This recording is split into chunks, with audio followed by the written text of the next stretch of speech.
Please join me in a moment of reflection. Author of life, many ancient writings teach that you created all things through the power of words. We thank you for sharing the power of words with humankind. With words, we can interrogate and open new windows on what has been. With words, we can hold a mirror up to ourselves and our societies today. With words, we can imagine and build new worlds. We give you thanks that those graduating today have had the opportunity to dedicate time to developing their voices and to weaving together powerful words. And we give you thanks for the faculty, peers, mentors, family, and friends who have accompanied them on their journey. May these graduates use their words wisely, and may there always be eyes, ears, and hearts willing to receive what they have to say. Amen.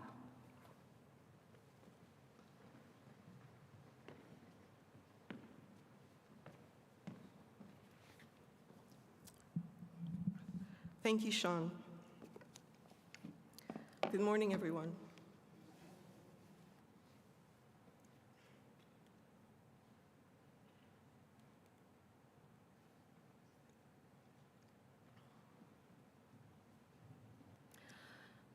I am going to try to evoke for you some of the feelings of this program. And it's been an emotional week. As you know, we had some sad news last night, but I think that we can make something beautiful today out of the sad news.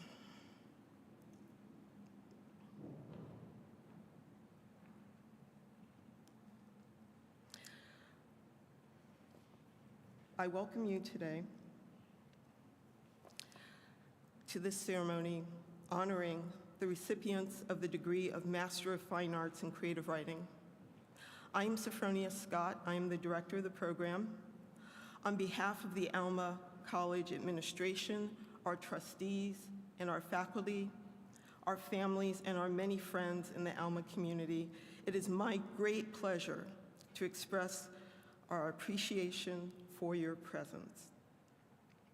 What you will witness in this ceremony today is student-centered, student-created, adding their own touches to the traditions of Alma College to mark their love for and commitment to the program. For example, we processed into the song Loch Lomond, the song traditionally sung at Alma College commencement ceremonies. Our students attend residency every 6 months, and there they write, read, and work in community to develop and support their artistic lives. After each residency, they return home to put the learning into practice, writing regularly, reading deeply, and submitting packets of work to their mentors every month. This means we also need to thank the families of our graduates who have supported them in this serious endeavor. They soar because of you. When the world feels uncertain, when the ground beneath us seems to shift without warning, it can be hard to believe that writing matters. Sitting down with a blank page can feel like the most irrelevant thing a person could do. Who needs another story right now? Who has the patience for an essay, a poem, a novel still in progress? It can feel frivolous to imagine invented worlds or imagined lives when so much feels urgent and unresolved. To worry about language, structure, and voice can seem like a luxury that we haven't earned. And yet, This doubt is not a signal to stop. As that Toni Morrison quote frequently reminds us, it is part of the work. Long before classrooms and publishing houses, people told stories to each other. Not because there was no danger, not because the story could fix whatever was wrong in the world, but because telling it made their problems bearable. Because it reminded everyone listening that they were not alone. This is what writing does. It does not ask us to look away from fear or confusion.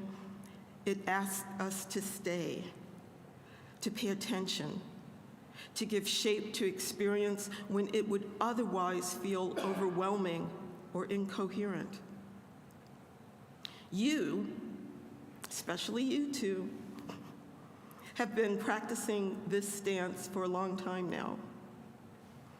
In your stories, essays, and conversations, you have shown a willingness to sit with uncertainty rather than rush past it.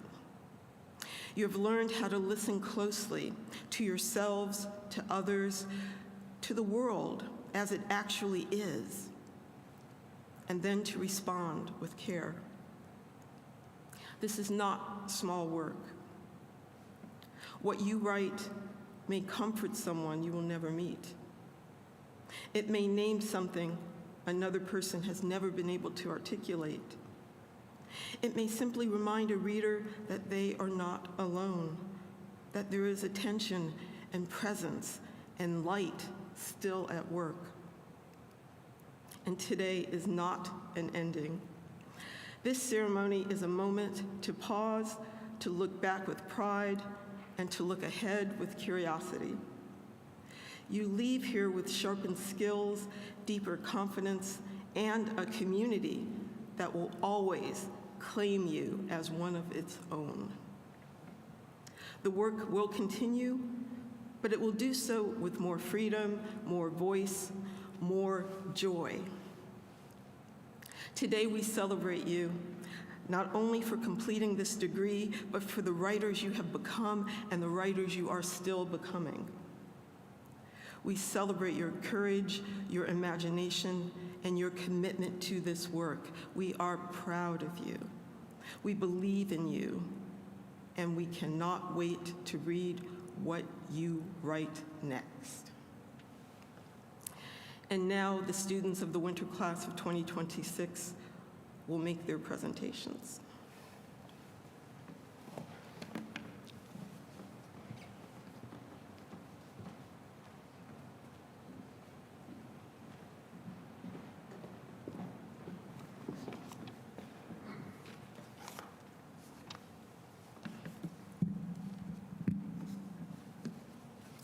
A few short years ago, the inaugural graduating class of the Alma Creative Writing MFA program gathered in this room to celebrate their creative accomplishments.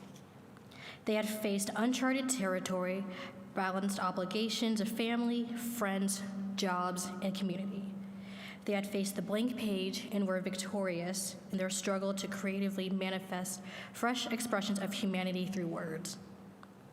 Then, with a generous spirit, they started a tradition of putting messages in a bottle, sharing advice with their fellow writers, putting miniature scrolls in a bottle for future students to read. The vessel for containing the messages has evolved from glass to leather, but the tradition continues. Today, Lori and I will each add to our own scroll to this tiny library of big wisdom. There is no greater agony than bearing an untold story inside of you. Maya Angelou.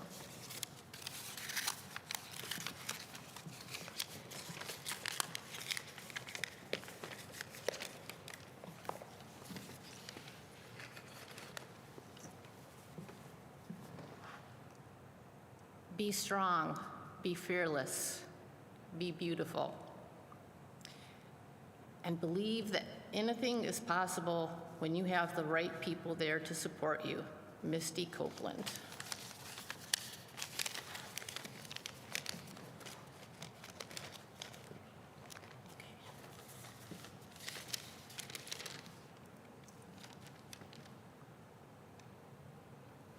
At the end of each term, a new keeper of the scroll is named.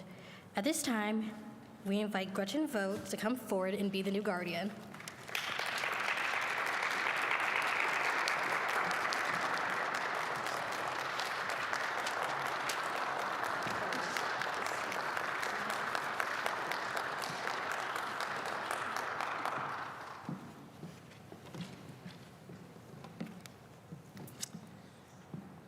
In a memoir called The Education of a Wandering Man, Louis L'Amour said, "No matter how much I admire our schools, I know that no university exists that can provide an education.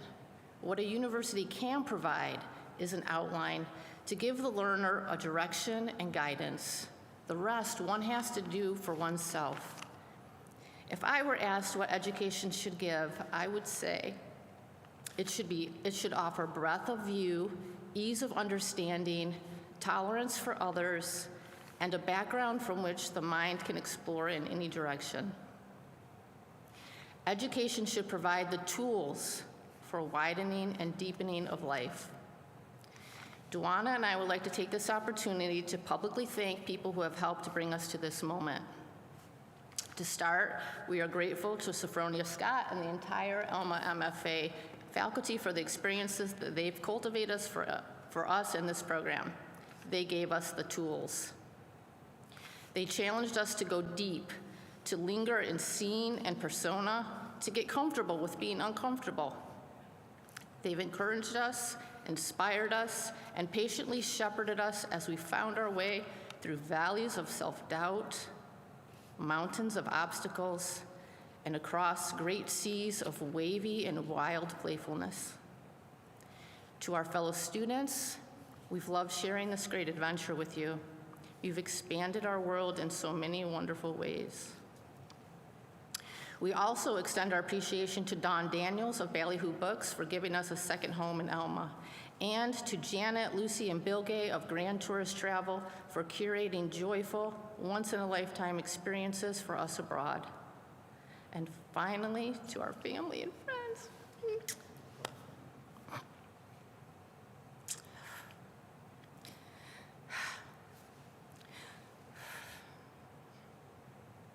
Who supported our dreams, for we are here today because of you. Thank you.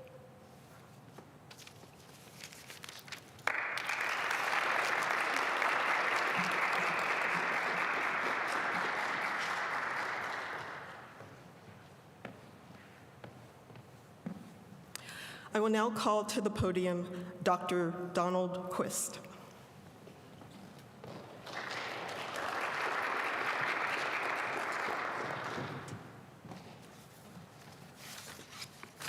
Hello, everybody. How's it going? That was beautiful. And I'm proud of you all. It is my great honor to introduce the writer Caitlin Horrocks, a writer of incredible imagination who changes us through the worlds that she digs deeper through. Caitlin Horrocks is the author of the novel The Vexations, one of the 10 best books of 2019, according to the Wall Street Journal. Braiding the deeply weird with the heartbreakingly human, her short story collections, Life Among the Terranauts and This Is Not Your City, were both New York Times Book Review Editor's Choice selections. Her work appears in The New Yorker, the Best American Short Stories, the Penno Henry Prize Stories, and many, many other outlets.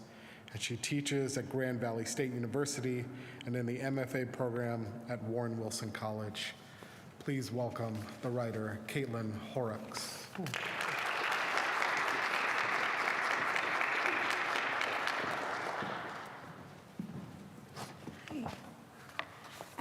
Thank you so much, all of you, for being here. Thank you to the leadership of Alma College and to Director Sophronia Scott for giving this program safe harbor and captaining the ship.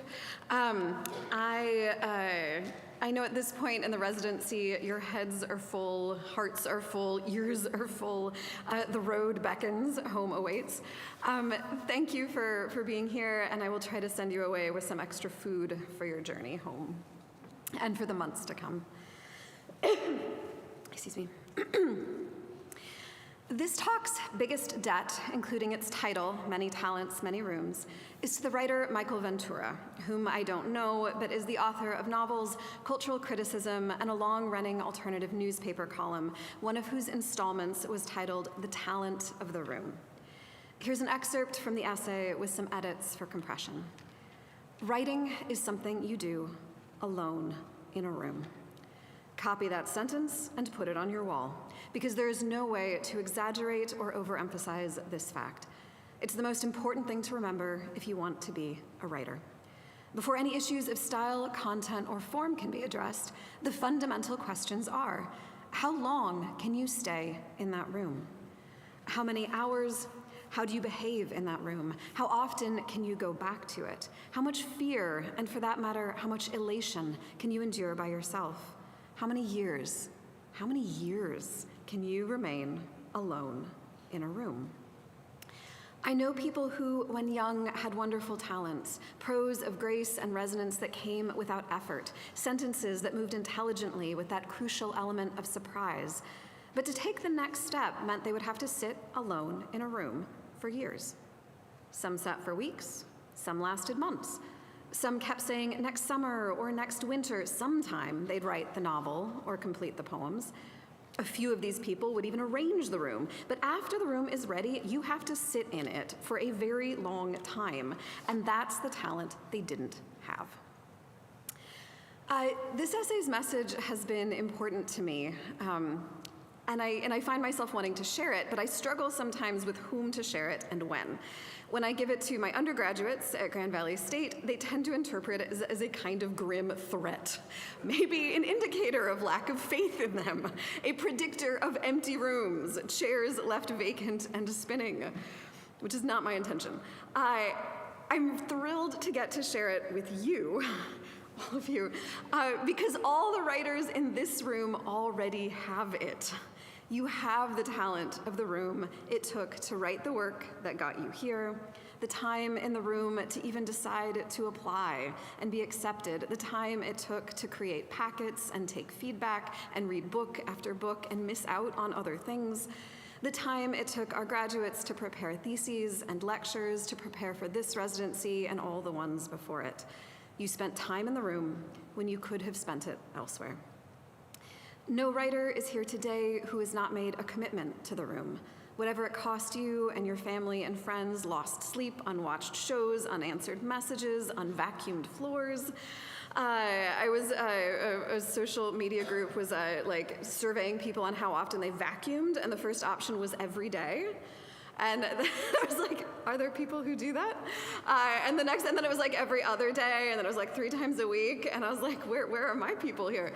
And then the last option was, I don't know, my kid rolls around on the floor and looks like an everything bagel.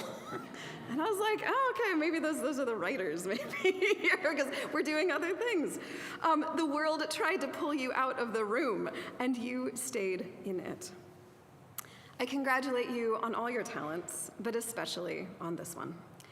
Another writer to whom I once recommended the essay was a speaker of German and said, oh, it's a whole essay about Sitzfleisch.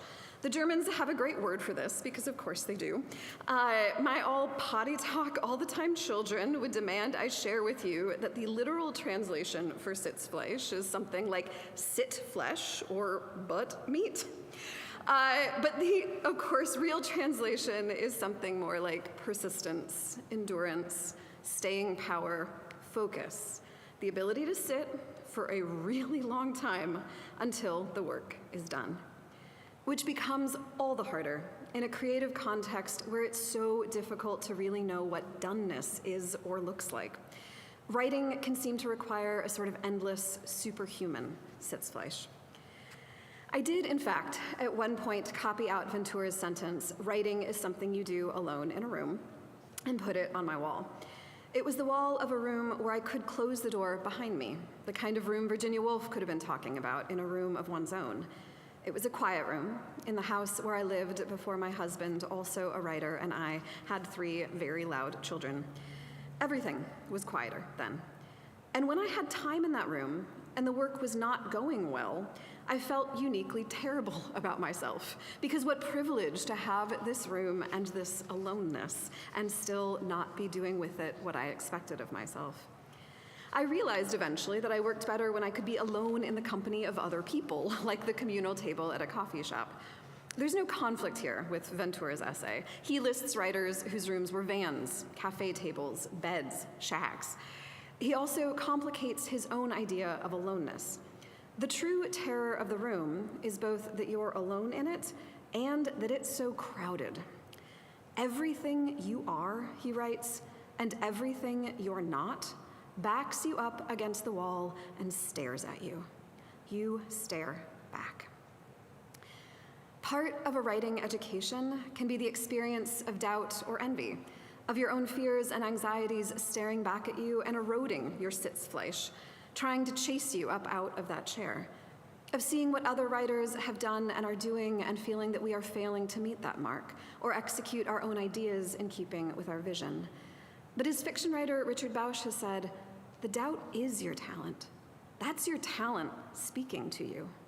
People without any doubt lack the talent to even see that shimmery, frustrating space between concept and execution, what you want to do on the page and where you're starting from. Your ability to even perceive those gaps, let alone work to bridge them, are also your talents. And the way you build the bridges is, of course, by exerting your talent of the room. As I've been contemplating rooms, I've been thinking about who else is in there not making us feel doubtful. Who else is in there cheering us on? I hope many of you have had people just outside the room doing exactly that, or at least understanding if you have to cancel plans or seem distracted by imaginary people. I hope those people feel they are sharing in today's celebration and that their talents too are appreciated. I hope if you have had any negative voices in your head about your choice to write or to come here to do it, that those voices have gone as silent and small as possible and maybe eventually even grovel in apology. The writers we're reading, the humans and books that have come before us and accompany us, do not just plague us with their example. They too can also cheer us on. In his introduction to the Penguin Book of Spiritual Verse, poet and novelist Kaveh Akbar writes about how often we feel, or are told, that we are living in unprecedented times. Unprecedented politically, unprecedented technologically, unprecedented ecological collapse, unprecedented reckoning with what it means to be an American, to live in this country. But then, he says, he found himself reading the work of the earliest attributable single author we know of. Writing has survived that's older, but the oldest poems we have, we think we know who wrote them, are poems by Enheduanna, a Sumerian priestess writing around 2300 BCE. Her poems are hymns to the goddess Inanna, but they're also stories of exile, rage, confusion. Here's an excerpt from her hymn to Inanna, translated by Jane Hirschfield. It was in your service that I first entered the holy temple. I, Enheduanna, the highest priestess. I carried the ritual basket. I chanted your praise. Now I have been cast out to the place of lepers. Day comes, and the brightness is hidden around me. Shadows cover the light, drape it in sandstorms. My beautiful mouth knows only confusion. Reading a poet like Enheduanna, Akbar writes, I feel more than anything else utterly precedented. I find myself moved by this language. It is clearly the language of a poet throwing her hands up, saying, I don't know what language can or can't do, but I'm desperate and I need someone to hear this. And this is still Akbar. I am also drawn to Enheduanna's rage. Rage is a measure of tenderness. Rage is our ability to imagine wholly the humanity of the harmed. Enheduanna trains us in that imagining. I believe that poetry and fiction and nonfiction, all of reading and writing, train us in that imagining, help us see ourselves to be precedented. When we're alone in a room, Enheduanna is in there with us, whether or not you just heard of her. And this guy is also in the room with us. I saw this at the Metropolitan Museum of Art in New York last weekend, and I've been thinking about him. The title is Haramhab Writing a Hymn to the God Thoth. And I feel like you can tell he's a writer because of how tired he looks. Like this is, you know, he's not, he's hunched over, he's, this dude has spent some time in the room. The hymn is maybe not going well. Maybe he is concerned about the God Thoth's workshop feedback. The date on the statue is circa 1336 to 1323 BCE. So a millennium past Enheduanna, but still 3 millennia distant from us. And this is the museum's description of the work. Haramhab was a royal scribe and general of the army under Tutankhamun. He continued to serve during the reign of Aya and eventually succeeded as king. This statue was made before Haramhab ascended the throne. By having himself depicted as a scribe, Haramhab declares himself to be among the elite group of literate individuals, thus following a tradition more than 1,000 years old of depicting great officials as men of wisdom and learning. In this statue, the unlined face is belied by the pot belly and folds of flesh beneath the breasts. The artistic conventions indicate the subject has reached the age of wisdom. And this is a translation of some of the engravings around the base. I am an exact one of the court.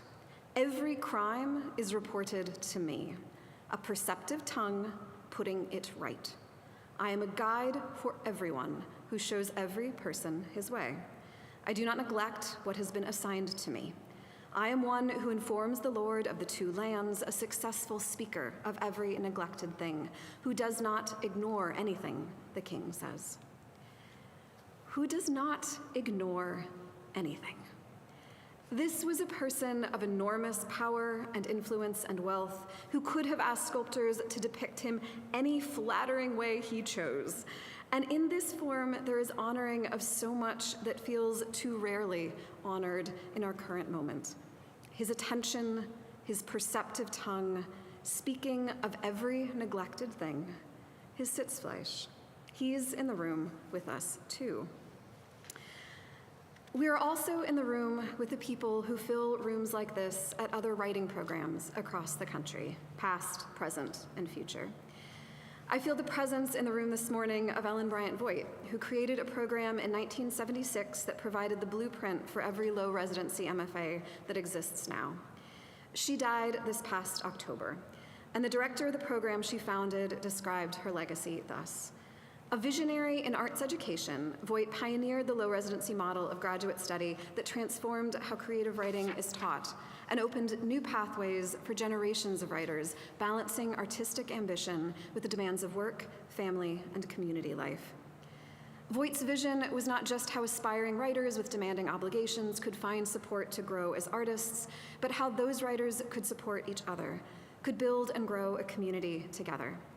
That writers could write alone in whatever rooms or stolen spaces their daily lives already provided, and then come together to find sustenance in rooms like this. To bring her into the room as a poet, this is the ending of her poem, Song and Story, in which a mother sings to a child in a hospital crib. The one who can sing sings to the one who can't, who waits in the pit like Procne among the slaves, as the gods decide how all such stories end. The story woven into the marriage gown, or scratched with a stick in the dust around the well, or written in blood in the box on the stucco wall. Look at the wall. The song, rising and falling, sings in the heartbeat, sings in the seasons, sings in the daily round, even at night, deep in the murmuring wood. Listen. One bird, full-throated, calls to another. Little sister, frantic little sparrow under the eaves. The one who can sing sings to the one who can't. I love that line for itself, but also for the unconscious echo of Enheduanna and Haramhab and Michael Ventura. Haramhab's a successful speaker of every neglected thing who does not ignore anything. And Ventura's conclusion to the talent of the room, in which he says, color and sound and stone and movement are all around us, and those who work with them are servants of these timeless materials. But words are pure creations of the human psyche. Every single word is full of secrets, full of associations. Every word leads to another and another, down and down through passages of dark and light. Every single word leads in this way to the same destination, your soul, which is, in part, the soul of everyone. Every word has the capacity to start that journey, and once you're on it, there is no knowing what will happen. As writers, you are singers, you are noticers and speakers of neglected things. You have followed words through passages of dark and light. You speak into and out of a moment that is new because all moments are new, but nothing and no one is entirely unprecedented. We precedent each other. Your songs are made both alone and not alone in a room. Please never doubt that they speak beyond the room's confines, to and from the souls and words before and after you, who accompany us as we set out on this latest stage of our journey. Thank you.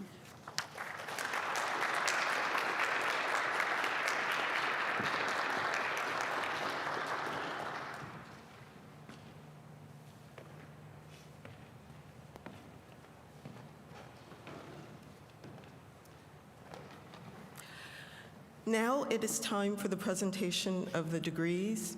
But before I do so, I wanted to point out that we have a couple of faces that are new sitting with us in the room today.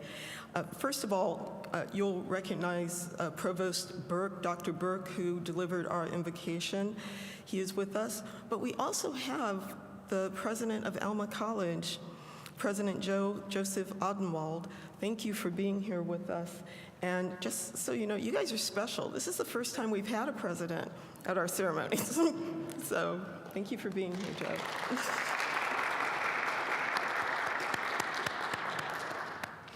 So the way that we do this, we call the student's name, and then you will hear, Dr. Quist will join me. He's going to read an excerpt from the creative theses of the student, and then the student will receive the hood that marks their ceremony and the degree. Would you like to join me down?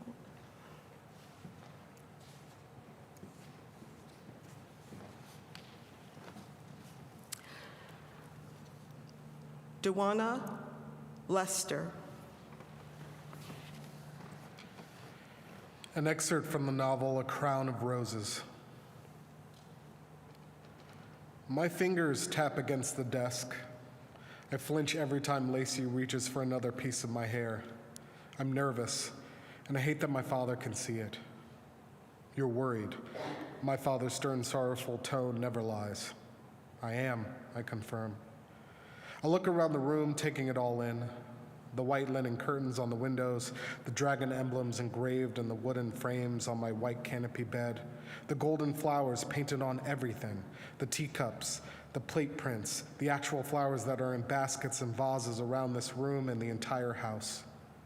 This is familiar. It's home. It's confusing and loud and obnoxious, but it's intoxicatingly familiar.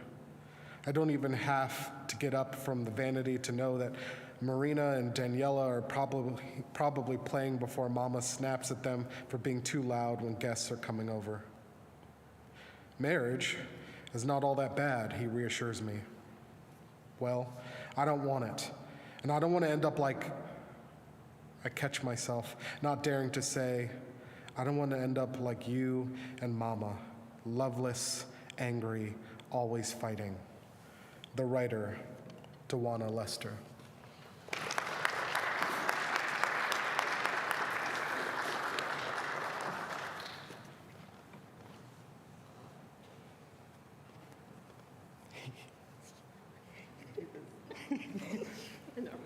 It's always hard to get it over that hat.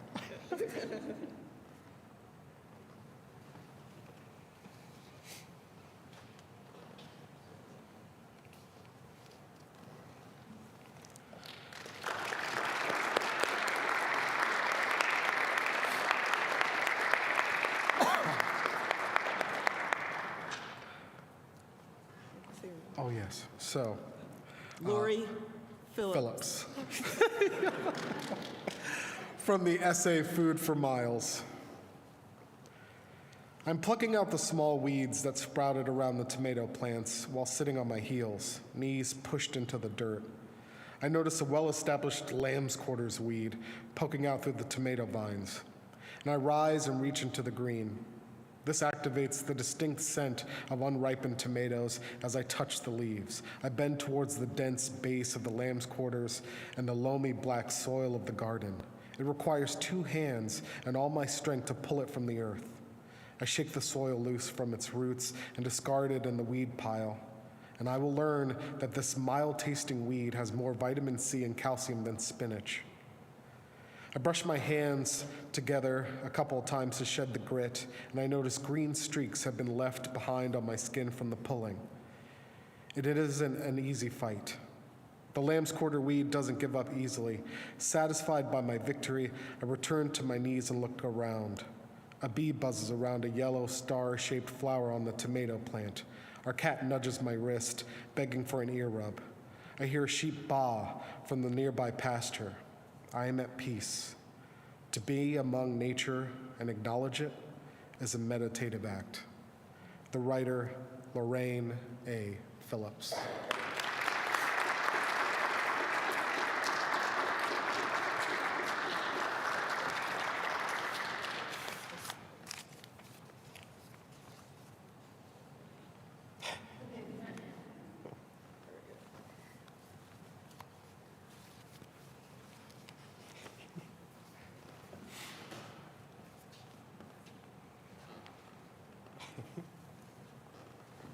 We have another hand for our graduates.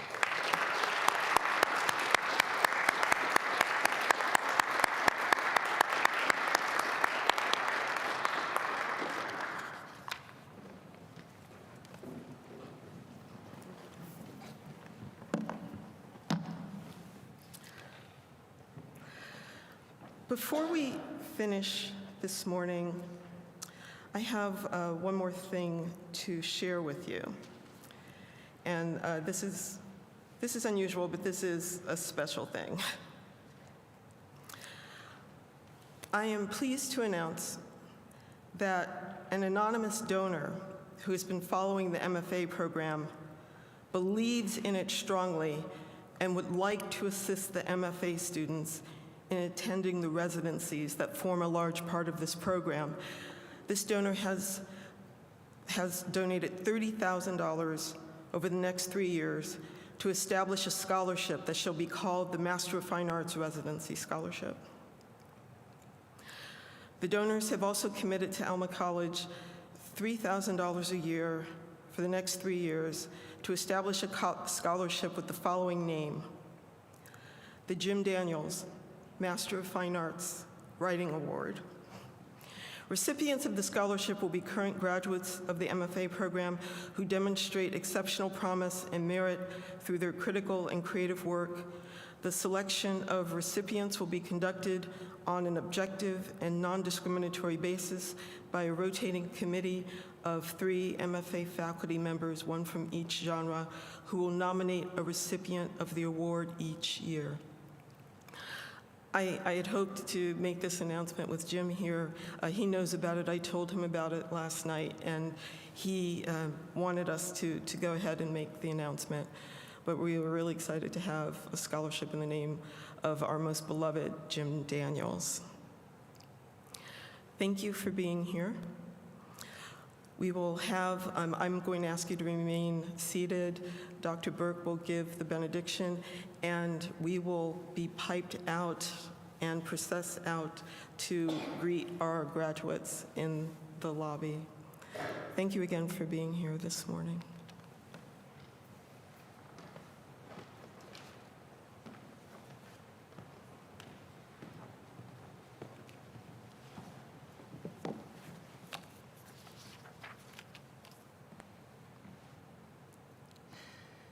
To the newest alumni of Alma College, faculty, mentors, peers, family, and friends, may your words be a blessing to the world.